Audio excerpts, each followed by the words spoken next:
Very much forward to your speech. Thank you so much. Thank you for your kind invitation. Also, thank you, Robin, for setting this up.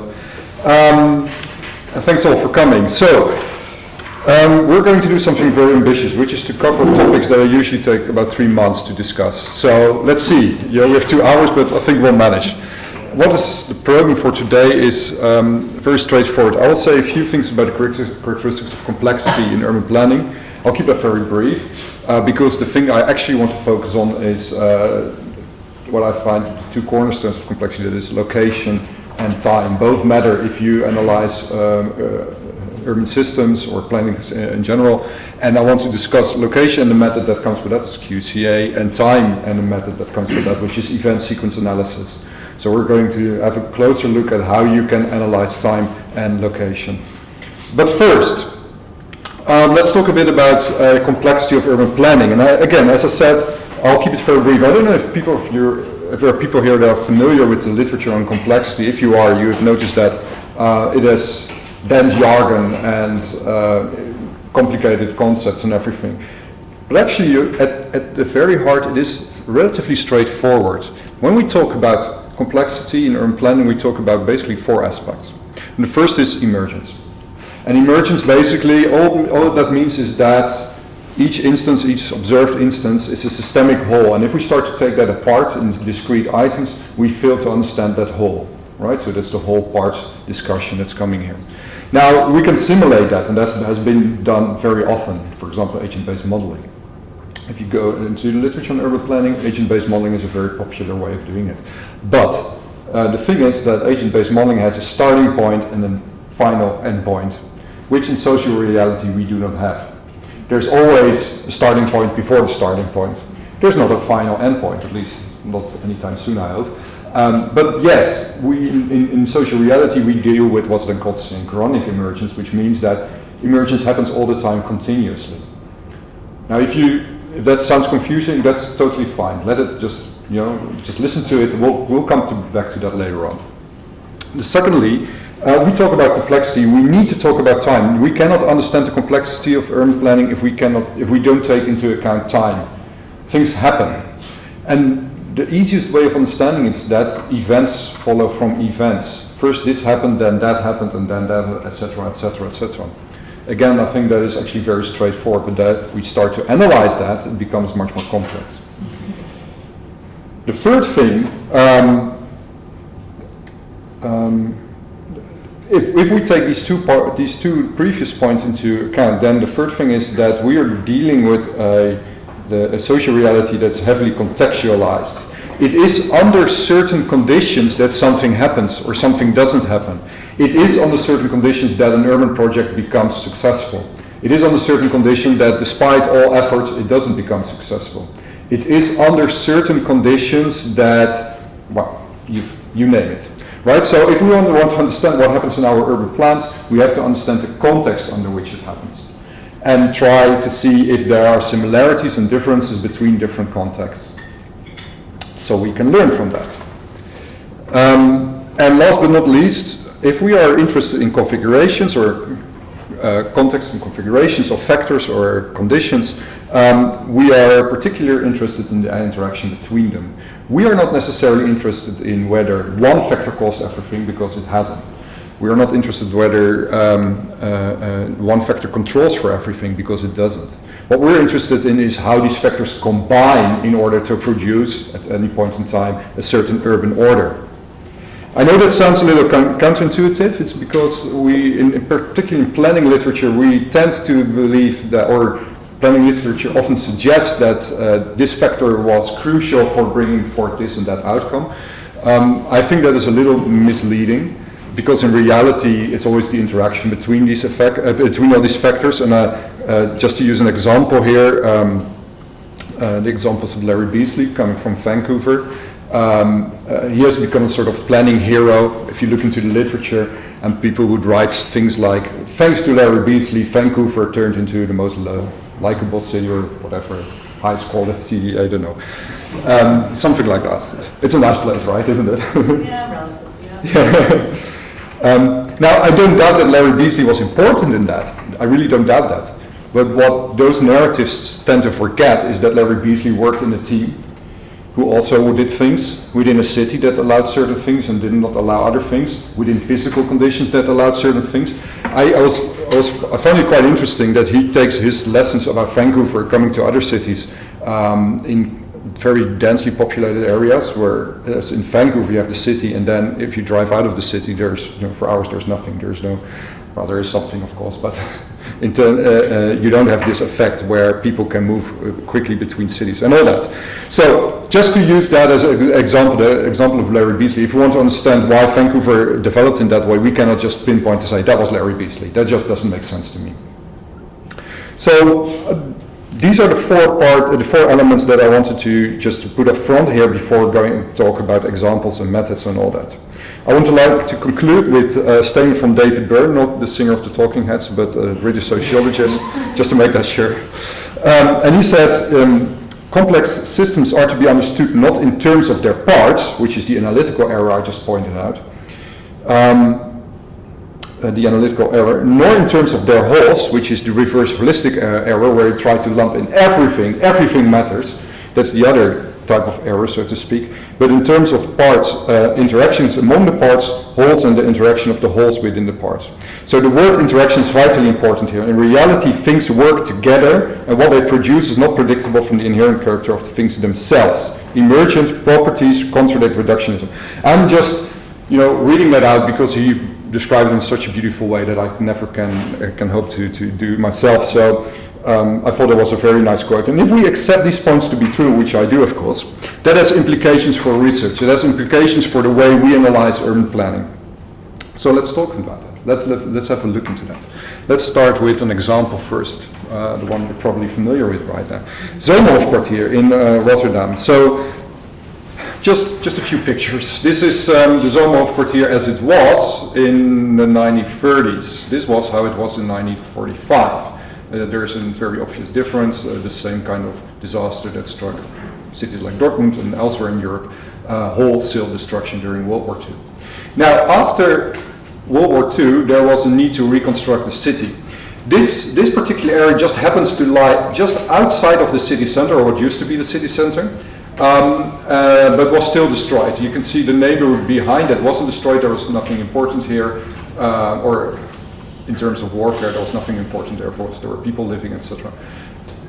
So, what do? Well, if this is the city center going all the way to the south, and you have this room available, you can use this as a very good place to build temporary warehouses, temporary little factories, in order to get the local economy up and running, and then you can focus on the rebuilding of all the beautiful buildings or whatever you need, commercial areas, residential areas, whatever. So this turned into a kind of corner of the city where there was room for small companies to start, where there was room to store stuff, building materials at the beginning, other raw materials later on. And that was just convenient. And I want to make sure that you understand the point that this was not planned. This was just a convenience at that point in time. Very understandable, convenient. Now, since it was such a forgotten corner, that temporary use sort of solidified in what was then in the 1970s, as you can see, you can tell by the color of the picture. It's not Instagram filter, it's actually the real color. It started to solidify, to kind of institutionalize. Companies would not move out there anymore, but would stay there. They would perhaps upgrade their building a little. And so this temporary use became a semi-permanent use, became a little weird corner close to the city center where small offices, small companies had their place to do their stuff. Small workshops, for example. There was a company doing steel, working on steel. There was a company repairing cars, the works. But again, that's an accidental outcome of all the conditions I just described. Now, after a while, this shady little corner turned into a really shady area. That because it was such a forgotten corner of the city, it was also easy for people to do shady business there because no one else came there, right? So you could go there to have your car repaired, and you could go and get your heroin there if you wanted. You could even combine it, I guess. So a one-stop shop for all your junkies. Now, that turned into a problem, because if you remember, there is actually a residential neighborhood here that never was touched by the war, and so this is a beautiful area where people lived and money had, and then next to it you have these shady businesses. So that didn't work, and at some point in time, there was this idea, we have to do something about this right now. Also, the rents didn't really deliver the right results anymore, and so the owner of the area, which was a social housing company, corporation, a housing corporation, said, okay, we're going to change this. Now, the first thing they wanted to do is change it with their own money. Now, things happen, a lot of things happen here at the same time, and it's a long story, so just bear with me, but you have to understand. The first thing that happens is that at that same moment, without any other, there's no clear relationship here. The housing corporation got caught up in fraud, massive financial fraud. They lost 200 million euros on a project that was supposed to cost just a few million euros. There was a problem. Had nothing to do with that area, with that particular residential, that particular area. But what happened is that if you commit such a fraud, then the minister steps in and says, look, this is bad, First of all, you pay off your debts, and secondly, you're going to stop doing commercial activities. So instead of having the money to renovate this, they suddenly had to sell it, which is the reverse. But no one wants to buy it. Why not? Economic crisis, 2008. This happened all in 2008. So yes, they wanted to do something. No, they were not allowed to do anything. In fact, they were ordered to sell it off. But this is the economic crisis, and no one wants to buy it.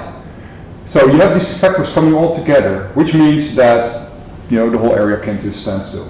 Nothing much happened. So how would you solve it? Well, temporary use. That was a kind of a thing, as it is right now still.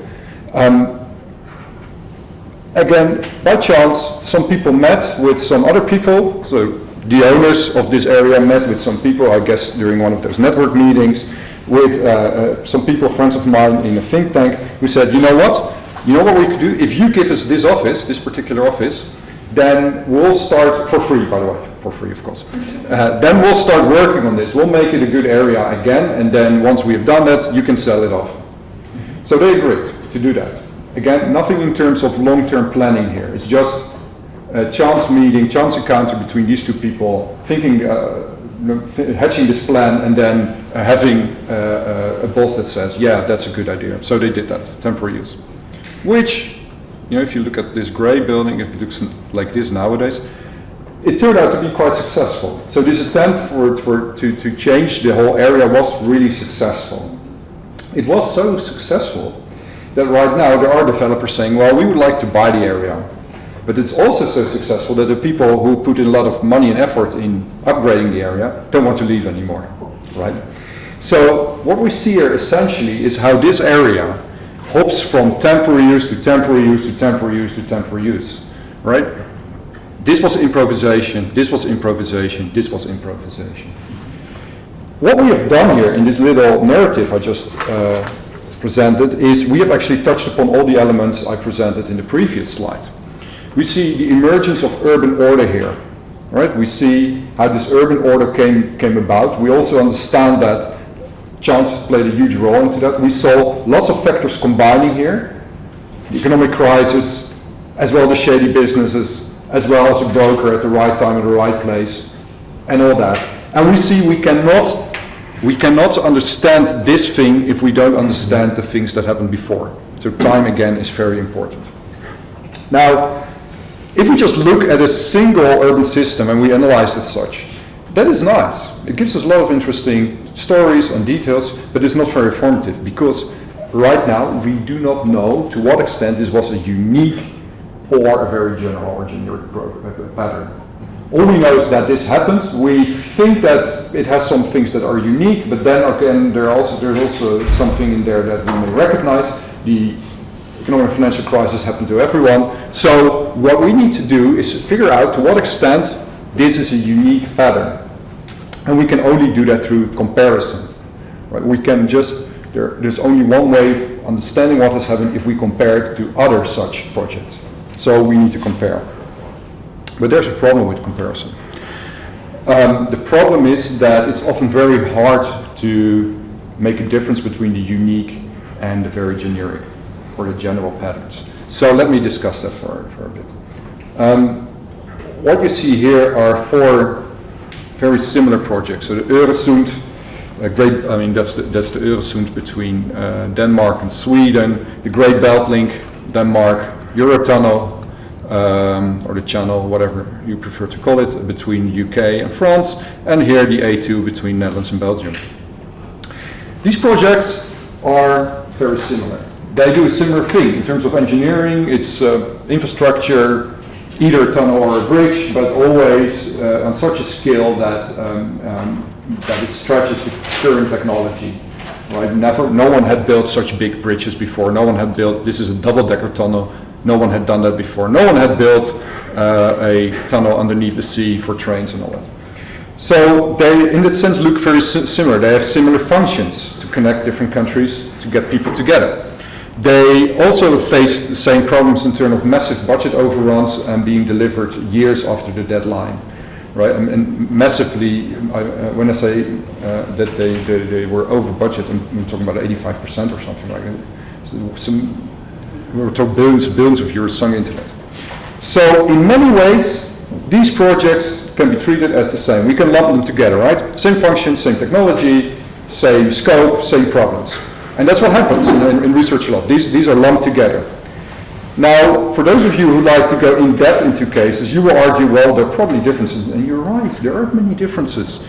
The main problems here were with flooding, believe it or not, because you only see the part of a bridge, but actually it turns into a tunnel somewhere near Copenhagen Airport. There were problems with flooding, and there were problems with building a tunnel underneath Copenhagen, which is just simply a very complex task. If you look at this, the problem here was not as much physical, but rather from environmentalists. Environmentalists who were against it, who were arguing that building such large infrastructures in a natural area would do irreversible damage to the ecosystem. Problem here was multiple. One of them being safety in the tunnels, right? People could do it, they could build a tunnel, it wouldn't destroy the environment, there were no people against it, at least at some point not anymore, but there the main problem was safety. What happens if a train catches fire? And they had to design all kinds of new systems in order to deal with that. And then the problem here was again social rather than physical, in the sense that lots of people thought that the project was necessary and yet at the same time not in their neighborhood. So, are we talking about same projects or very different projects? What do you think? Can we lump them together and say, yeah, we can compare them, or should we treat them as unique projects? Unique? They are unique. Why? Because the whole situation around them is totally different. It's not only technique. Okay, so you say, yeah, the contexts are so different that we have to treat them as unique projects. Okay, I'm going to listen to a few more, then I'll come back to you. I think there are some common points to them, but again, we cannot replicate one thing on the other because it certainly depends on the the conditions. So we really need to look, we have to follow a top-down approach, and in that we have to take them as we have to work on the common points, and then after that we have to look for the unique problem each project has, and then we have to work on it.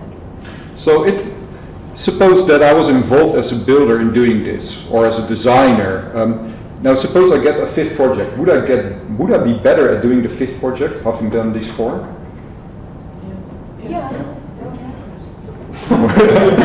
One of us, go ahead. Because of the uniqueness of the problems they face, safety, environmental problems, ecological problems, acceptance of infrastructures, right, which is an issue in Germany. Yes, yeah, a very big issue. Yeah. Absolutely. But my first guess would be no. And evidence is with you, because there are a very limited number of companies who do this kind of thing, and they are all over Europe, and they still run into problems. Yeah. Right. Yeah.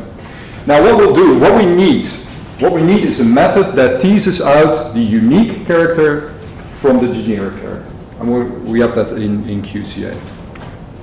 So QCA, qualitative comparative analysis, was launched by Charles Reagan, political scientist, 1987, and it has for some reason caught on relatively recent, not just in political science, but also in sociology, as well as in some other kind of fields of study, public administration, and my wish is also that it would sort of start to resonate with the urban planning crowd.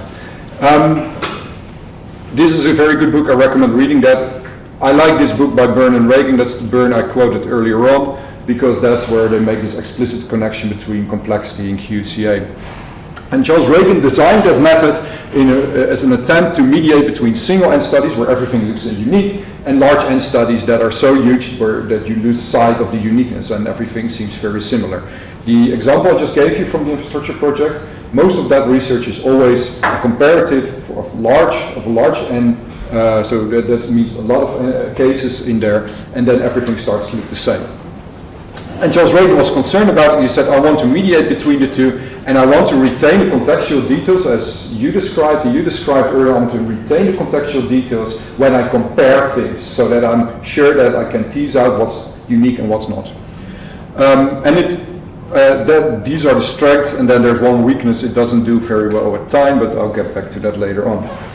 So that infrastructure research is something that interested us in Rotterdam, so we looked into that.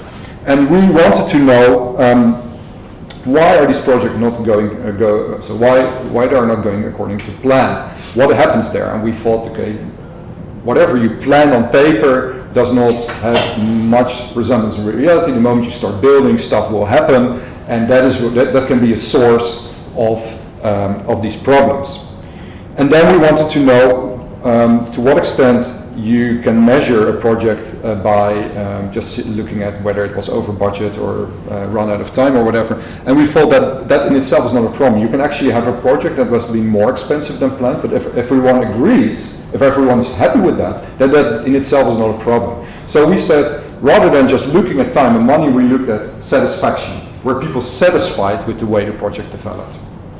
Just to give you a very quick example, in the A2 case, at some point there was a discussion for building a fancy bridge for bicycles, this being the Netherlands of course. It was an expensive project to do it, it was not in the original scope, yet they did it. It caused delays, it caused budget overruns, but everyone said it was a very good thing that we did that. So satisfaction with the outcomes. What we then did is we lined up a number of conditions that we believe were important for the satisfaction with the outcomes. First of all, the nature of the event. So what was the disruptive event? It can be physical, weak soil conditions, you name it, flooding, whatever. Or it can be social, stakeholders protesting, which is a real issue. Anything that could be, that has something to do with the social. The second thing we thought was interesting to look at is how it was responded to. If that event occurs, then how do you respond to that? So response was the second condition we took into account. And the third one, that was because of our sponsor. Our sponsor was also interested in seeing whether it mattered, whether it's a public or a private actor who acts upon it. So we have three conditions here, which we believe have an influence on the satisfaction with the project. The nature of the events, the nature of the response, and whether the actors doing it were public or private. Now I'm going to butcher the methodological part a little because of time. But basically what you do is you take all these events and then you start comparing them, pairwise comparison, where you compare the configurations of factors that agree on the outcome, so satisfaction in this case, but differ in just one aspect. Because in that case, the aspect in which two configurations were different can be considered redundant for explaining the outcome. So let's have a look at the outcomes then. These are the outcomes. We identified 42 cases where things went not according to plan. 22, there's more list. 22 of them led to low satisfaction. So after the event had happened, people were still unsatisfied. Whereas in some other cases, in 20 cases, people were actually satisfied with the way it was dealt with. Now, how do you explain it? There are 6 patterns here. I'm not going through all of them, I just pick out a few on. First of all, we see that in these pathways, the nature of the event doesn't matter. Whether it's physical or social, an internal private response always leads to low satisfaction, right? You can tell that.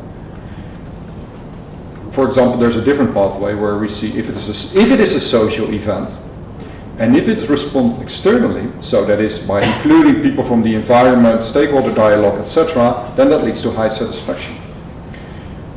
We can also see that if there's a physical event, you don't need to respond in an external way. If you just cooperate within the consortium, you can solve it, and it also leads to satisfaction. Yeah, there's actually a pattern that I would like to point out. If you, for example, what we see here is that the internal response by the private actor leads to low satisfaction, but an internal response by the public actor leads to high satisfaction. Now that's where the fun starts, because now I can no longer say an internal response doesn't work. What I'm saying here becomes conditional. I'm saying an internal response in interaction with a private actor is probably going to lead to low satisfaction. Right? So what we're doing here is we're now combining factors. We're saying, okay, these two factors combine together to produce, in this case, low satisfaction, or in the case of this pathway, to high satisfaction. What we're doing here is we're looking at the configurations. We're trying to identify what's unique and what's not. And that's what you can tell from just a simple visual. I just visualize it. Usually it's just a solution formula, but this is a visualization of the outcomes. What else can I say about this? Right, well, you can do it yourself. I mean, that's probably the main takeaway from it. You can do it yourself. And you should be doing it yourself. Now, you don't need to look into projects. That's what we did. You can always define the factors yourself. Just take a limited set of cases, define the factors that you believe are important, and then just try to see to what extent they contribute to the outcomes. Here we have, in a nutshell, have done complexity-informed research, because we have stopped saying this causes that. We have said these configurations of conditions produce that kind of outcome. It has become, in a way, conditional. But what about time? Remember, time doesn't factor in here. So what are we going to do? If time matters, which we believe it does, we started with that statement, then we need to move beyond comparative statics. We need to move beyond that static picture that says this produces that. We need to take time into account. So we're going to do that. Again, going back to Rotterdam, as Carsten already mentioned, that's my hometown, so I tend to know a few things about the city. Rotterdam is, in a way, very similar to Dortmund, that relied on heavy industries. It is a port city. Actually, it was the port city for most of its being. It became a port city when the maritime access in the 19th century was built. So you could travel your ship from sea into the city directly, and then that gave it a competitive advantage over other cities at the North Sea coast. The actual boom comes in the 1950s and 1960s, where lots of raw materials are needed in Europe, lots of goods need to come into Europe, and this was basically the main gateway to Europe. Everything, or a lot of things that were needed in the Ruhrgebiet just arrived in the port, and the other way around, stuff that was exported from the Ruhrgebiet left from the port. So in the 1950s and 1960s that's the time when Rotterdam boomed. It became the biggest port in the world. Now, two things happen. First, the introduction of the container. The container means, it's probably so self-evident for you that everything is transported in containers. That was not the case in 1960. First containers were introduced, I think, in 1961 or 1962. And that means that you can pack all the goods in a container and you don't need 50 men to unload or load a ship. You can do it with one crane and one guy sitting there. So, massive unemployment. Massive unemployment. That's the first thing that happened. Secondly, as has happened here and elsewhere in Europe, there was all the traditional heavy industries started to move east and then move completely out of the country. It became too expensive, right? So in many ways, the city became post-industrial. Its workforce was not working in the port anymore, and the industries had left. The interesting thing is, not quite. It happened, but then it did not move into a new paradigm or a new period of time. It's actually, in many ways, it is still an industrial city, so it's a post-industrial city, or whatever you would like to call it, or a post-industrial city. I don't know what fancy term you want to use there. And why didn't it change? Because the cost of making that actual transition towards, say, a green economy or high-tech, or you name it, all kinds of things we can do there, the cost of changing that are higher than the immediate returns of doing it. So although everybody knows that this is a finite thing, that, running port industry does not deliver you much anymore, no one is changing it. In fact, we're extending the port, trying to make it even more efficient, with fewer people working there. This is the newest part built into the sea, mostly run by robots and computers, right? So what we're doing here is we're building a timeline. We're trying to explain why this particular system is stuck here. So, can we do that in more analytical terms? Yes, of course we can. We call that event sequence analysis. And the event sequence analysis hinges on a number of things. It hinges on what most of you probably know is fork of time or trousers of time, whatever you would like to call it. And at some point in time, it can go in two directions or three directions or whatever.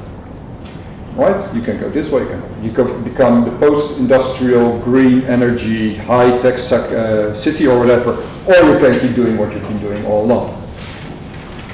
Using QCA, we can figure out the conditions under which that has happened. We can figure out why that has happened. But the people who are into this kind of thing, critical junctions and all that, they also want to know what happens then, what is the time series here, why is that? And even they want to know, is it not just this single event, but perhaps a series of events that cause a change? Right? Again, I want to repeat that because I find it very important. We tend to think that there's one event, and that event meant that we're going that direction or we're going that direction. We know that this is not the case. Now, the people doing this event sequence analysis say it's not just number of events, it's a particular series of events, a fixed sequence of events that leads to that change. It's not just this led to that, it's this in this particular order to that, that, and that led to that. A plus B plus C lead to that outcome. B plus A plus C did not lead to that outcome. You have the same factors but in a different order and you don't end up in that state. So we are interested in finding out the sequence of the events, where they started and where they ended, in order to determine, where we have moved. It looks a little weird, we're going down. Whether we have gone down or gone up. And another thing I want to say that is you have to keep in mind in doing that, you have to think about the difference between actual and the potential unfolding of events. I'll give you an example that workforce is often used. Workforce is always present in a society, but it's not always actualized. Right? There's always workforce in a society. In any city, village, town, country, whatever, there's always workforce. You can count it. But it's not actualized. So it's there in potential. It becomes actualized the moment we have jobs or we manage to get people educated to do a particular kind of job. So that's where it becomes actualized. And that is, I think, a very crucial distinction between actualized and the potential. So, how do we do it? Well, first of all, we did what I just did. We start to construct a narrative. We're going to arrange events in timeline and do it in such a way that we believe that this is the most plausible series of events. It's called narrative positivism. Andrew Abbott launched that. Now, what's the problem if you do that? What is the problem if you reconstruct a narrative saying, well, first this happened, then that, and then that happened? What's the problem there in doing that? What do you think? What is the real analytical problem here?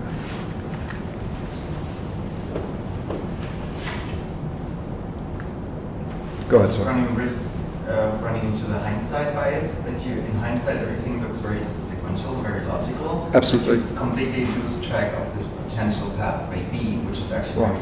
very likely, but you don't keep track. Right, that's one huge problem, right? So you're here because there was a logic sequence of events of you getting here, right?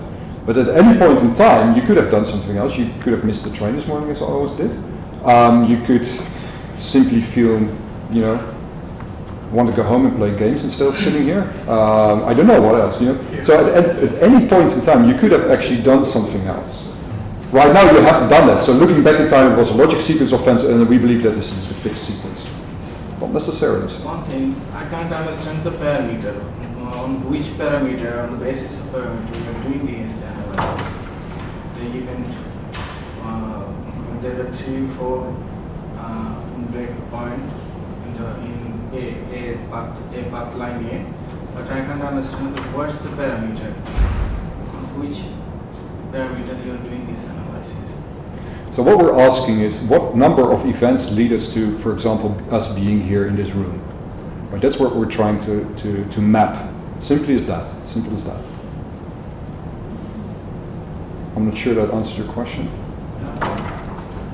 The one problem we have, of course, is, as this gentleman said, everything looks like a straight arrow of time, but looking into the future, that arrow of time is not straight. We don't know. There's uncertainty. It is very likely that we will finish the meeting in 20 minutes or whatever, and we do it in an orderly fashion. It's highly unlikely that aliens come to abduct us, but there is a possibility. Ever so I slightly. think the problem is when we use this kind of analysis, to plan some things, and Yeah. then we analyze a situation, and then we take this analysis and think, okay, we can have this and this and this events, but our event is something that we cannot preview before, Yes. and Yes. you cannot use that to plan because that's change, can change all the time. Right, right. Yeah, absolutely. We have a problem of foresight. And the problem is the occurrence of chance events, the fact that something may happen that we have not foreseen. That's absolutely true, absolutely true. We have a big problem there. The third problem I want to point out to you is that in reconstructing that narrative, we are not entirely certain whether this particular event was a member of this sequence of events or this sequence of events.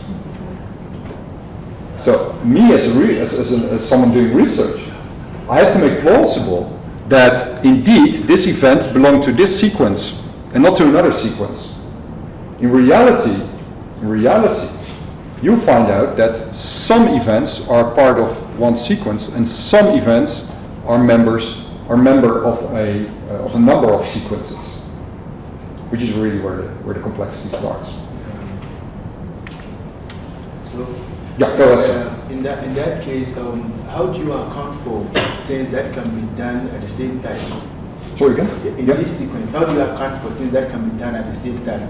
Yes. For instance, you gave an example that this morning when we come in, Yeah. use the train, and it means that there should be like a straight line or something. Right. But what happens when you can do the same thing at a time? You can do two things at a time. Yes. So how do you account for that in this sequence? So this is in retrospect, right? We look back in time, and then we can try and describe all the events that lead us to us being here. Now, when it comes to looking ahead in time, as the lady just said, then we have a real problem, because we can sort of suggest that if tomorrow morning you do the same sequence of events, you will end up here again. Very likely, actually very likely. Unless, of course, I don't know, the guards decide to do a fire drill and close down the building, which you didn't know, right? So you end up at the doorstep, but that's where you're at, right? And that is some stuff we can foresee, some stuff we cannot foresee. It's simple as that. Chance will occur. And in retrospect, and that's of course where my interest lies, is to find out if there are fixed sequence of events that lead up to certain outcomes. I'll give and in addition to that, so that's the question I just addressed, and that is the point we are all trying to get our head around right now. It's the role of human agency in that it's not a clockwork. We're not talking about a clockwork. This is not a mechanistic worldview. We're talking about, we have introduced human agency. That means that people do stuff. Some of it's intentional, some is unintentional, some has intentional effects, some has unintentional effects. We can try to promote something, we can try to prevent something, and we can actively try to see, try to actively engage with something or to abstain from it. And in doing that, we actually have another problem, which is called the attribution or the attribution fallacy, which basically in very short terms means that if things work out well, it's because of us, and if things didn't work out very well, it's because of the environment. That is kind of the thing you always have to think about when you do urban planning. If the project was successful, that's because there was a good urban planner at work, and if the project was not successful, it's because of the economic downturn or whatever. You get the whole point. Right, so an example I think is in place here. Example taken from Bangkok. The research will be published later this year, early next year actually. Again, I'll do an extensive narrative, so bear with me for a few minutes. This is Bangkok, or parts of it. It's a huge city, and for some reason they made the mistake many Asian cities have made in the past, in the 1950s, which is to believe that the access to economic growth and wealth would be by car, so they removed all the light rail and public transport. Right, it has happened before, grave error as far as I'm concerned, but then again, that's what they did that time. Ever since, the city turned into one of the most congested cities in the world. I think in the 1980s actually was officially the most congested city in the world. So the government has tried to rebuild some of the light rail, urban rails they call it, try to build some public transport so that people could travel easily. That is not easy. That's not easy. We're talking about a government who does not have billions and billions to spend on urban rail, does not have the knowledge to do it. If you know state railways of Thailand, if you I don't know if you're familiar with that, but it basically runs as the Japanese left it right after the war. It still looks exactly the same. So it was really, really hard to do anything. Now, a separate storyline. So that's the first storyline. Solving congestion using light rail. Now there's a second storyline, a second event sequence. And that concerns the airport. Well, the old airport was somewhere around here, Dortmund, which is was nice for its time, but had become completely outdated. And somewhere in the 1970s, the government said, well, we want a new airport, we wanted to build it here, Suvarnabhumi Airport. And, but they didn't do it because there were lots of problems, people were against it, these were rice paddies, so there were little farmers who saw their land disappearing. So while the plans go back into the 1970s, nothing much happened actually for 30 or 40 years. Same as with the light rail thing. Two different strands. We have two sequences here, right? One is light rail, one is airport. Now they become connected. What happens is that in 2001 there was an election. Thaksin Shinawatra was voted into office. He was the first coming from an outsider party. He was the first businessman, so not a career politician, but a businessman coming into office. It was a landslide victory for him. Very unexpected also on behalf of the administrators. It was the first time that the existing power was basically disrupted. Now Thaksin is a businessman. He thinks in terms of businesses. He doesn't think in terms of pork, right? He basically thinks in terms of businesses. So what he said is, you know what we're doing? We're going to do it in public-private partnerships. We're going to get companies involved. They pay for the project, and we guarantee them that they will earn their money back later on. This was a new thing. This was a new thing. Now, that's what they did. So, first of all, that's where the airport started, here. Right, it was built, it's huge. If you go there, it's an interesting place. Also, already, it has run into its own capacity, which is really interesting because it only opened 15 years ago. Secondly, he said, well, we're going to build urban light rail. And one of them was what is called the airport railway link. So that runs here. And the airport railway link was just conceived for the simple reason that he said, if we build an airport, it has to have a railway. There was no other plan behind it than an airport has to have a railway. Simple as that. And Thaksin said, and his government said, we cannot pay for that, so what we do is, we have a huge abandoned railway yard here, about there, I think it's about there, Makassar, and we're going to offer that to the company. So the company who builds the thing and finances the thing gets to use the Makassar site to build hotels and what have you not. So that was the deal. Sounds reasonable, doesn't it? So the consortium stepped in, among others, lots of companies actually, it was a big consortium, among others Siemens and other companies. And they started building the whole thing, connecting that. So there you are. And then of course they had this huge plot to develop here to get money. However, this site, Latkraban, turned out to be very cheap in comparison to this area. So what people did is instead of buying stuff here, and real estate owners, they didn't buy stuff here, they all moved here, right? Because this is where you have the airport just around the corner, you have a highway, you have an airport railway link, thank you so much for building that, and everybody started investing here, and literally nothing has happened here, and the consortium went bankrupt. So what we see here, we have two event sequences. They have merged at that point in time, the point in time that Thaksin came into office, and now we can explain why this part is relatively successful, this part is not, and the airport railway link went down, literally went down. Right. We can put that in a graph. This is just a graph I discussed, just does exactly the same things from a piece of software we've developed. And this is a very simple case, two sequences. Analytically speaking, not that very complicated, but you can do more interesting or more complex stuff. This comes from our analysis of high-speed railways in the Netherlands, or the failure of building high-speed railways in the Netherlands. What you can see here are the links. So this is the origin. Here's an event that attaches this, and that attaches this sequence, and here's an event that attaches that. And what else we can see is density of events, where it's interesting, it just prints the reverse from the colors in my slide, but that's okay. Where this is an area where lots of events have happened. This is a period where nothing much happened, but the event sequence didn't die out. Actually, stuff happened later on. Right? So that's how you start to reconstruct, all using these time sequences, these event sequences, you start to reconstruct why things have happened in a certain way. And in doing that, and then we may come full circle here, in doing that we do something very interesting, is because we can start to tease out equifinality and multifinality. Equifinality is saying different conditions produce similar outcomes. And I use the word similar here on purpose. It's different from using the word same. Similar. Looks the same, but it's similar. It's highly similar. And multifinality means that similar, not same, similar conditions bring forth different outcomes. And if we start comparing these time sequences, and we do it with QCA, using QCA or any other comparative method, then we have the key to why certain urban planning projects fail or not. Then we have the key to understanding why land use, or why certain places, cities, whatever, will not change despite the best of efforts. Or why suddenly some area has become hugely popular despite being unpopular before, and all that. We can start explaining outcomes here.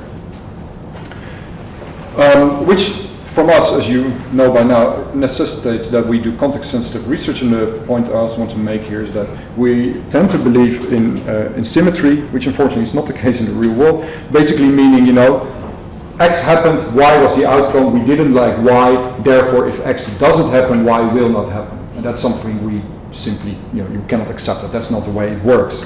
So we have to be aware of the fact that we love symmetry, but reality is different. And that takes, so we've come full circle now, right? In comparing different time sequences, we basically tie everything back together again. And that is my conclusion for today, and that is complexity is real. You don't need fancy jargon for that. You just need to accept locality or context and time. That's all you need. And then use methods for doing that. And I just want to point out, I touched upon two methods that I find really interesting because they are grounded empirically. You can do it in other ways. You can do ABM, agent-based modeling. It's, as a heuristic device, very interesting, I would say, but only as a heuristic device. Same goes for SDN, system dynamics modeling. Also very interesting, again, as a heuristic device. So in order to sharpen your thoughts, but don't be mistaken that the outcome actually predicts what's going to happen. So that concludes my presentation for now. I understand that I've touched upon many topics in a very short period of time, so I'll be more than happy to take your questions, and so maybe we can do a short Q&A or whatever. In doing that, I'll put up the further reading list, which is of course just simple self-promotion, but regardless, So, happy to take your questions.